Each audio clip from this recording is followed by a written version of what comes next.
Welcome back as we work to connect with each other and with Jesus. I wonder if we could ponder a moment the concept of hate. Is it okay to hate? Now, Proverbs chapter 6 lists 7 things that God hates. God hates arrogant eyes, he hates lying, he hates murder, he hates an evil heart, he hates wrongdoing, hates false witness, and he hates a sower of family discord. Those are things specifically mentioned that God hates. On a lot of levels, it's important that we hate what God hates.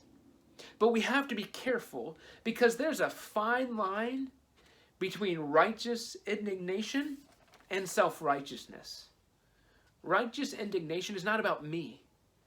It's about being mad of the injustice in the world. Not because it affects me, but because some people are being unjust to others. And it doesn't honor God. And it hurts God and it displeases God. I think a lot of times we disguise our self-righteousness by calling it righteous indignation. So we use God to justify our personal preferences. In Ecclesiastes chapter 3 verse 8 says, a time to love and a time to hate, a time for war and a time for peace. Remember Jesus, he came to start a revolution, but he didn't start a war.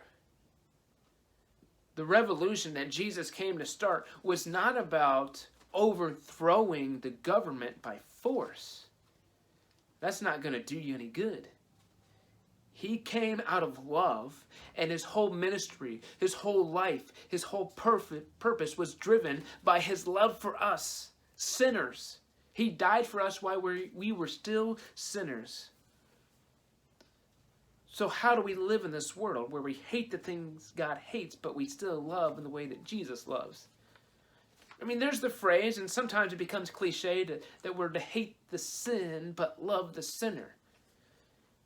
I think we sometimes hide behind that when we have an agenda, a political motivation of, well, we don't like this sin, so we're going to lobby against it.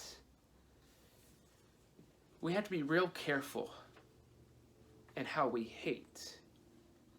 Because if we hate the person, even just by a whisper, then we have neglected the call to love.